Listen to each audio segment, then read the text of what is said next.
probably more than any other, I think the real problem of the lack of confidence is fear. The major key about understanding fear is that it is an illusionary force, and it creates and perpetuates illusions. As long as you're mentally entertaining an illusion, for you, the duration of that time, that illusion is real. Quote again the example of my little one experience, but I probably had others. I came back from watching the Frankenstein movies. Got back about 10:30. It was dark. Went in the building I stayed in. It's one of these real high ceilings, narrow hallways, and a 40-watt bulb to light the whole hallway. So I went zooming through the hall. I was about 10 or 11 years old. Ran up the steps. There's a little panel missing in the front door. Instead of trying to get the door open, knocked on the door, I jumped through the panel, ran in through the kitchen, jumped in the bed, pulled the cover made. Scared to death. Had all the monsters in there with me. And I laid there. I don't know how long I laid there before the back of my mind, because that's where I heard it, said, look out there. And I looked out. And there was this big, huge man standing there in an overcoat and hat.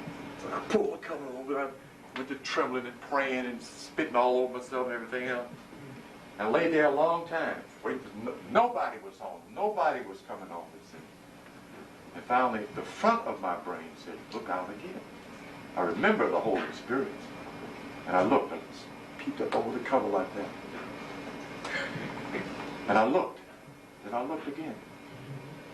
The light from the street light shone through the front room into the middle room to the door, where this illusion of a man standing there turned out to be a hat and a coat on a hanger near the door.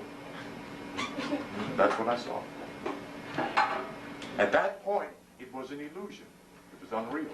But for the duration of the time that I was under those covers, that for me was real. The fear was real. The danger was real. You know, I mean, I could have had a heart attack under there. You know. I'm just trying to point out the significance of entertaining and perpetuating one's own fears. All fear is unreal. None of it is valid. You're not to fear God nor the devil. You're not to fear the unknown realms or unknown things. You're not to fear anything. And what removes fear is knowledge, wisdom, and love. Knowledge removes it from your mind. Love removes it from your nature. And that's important. If you overcome the fear of pain, nothing in the universe can harm you. That's the promise of the Yogi Master, the state of harmlessness.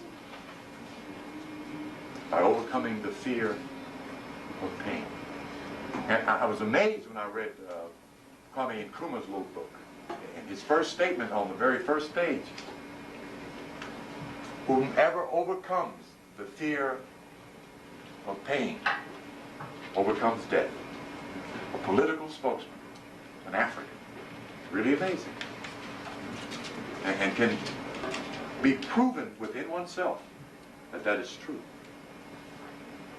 Some things we need to prove to ourselves. That's what the statement is about.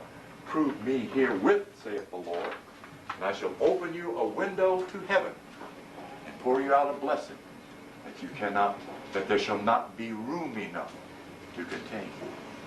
You have to prove that your God is within you.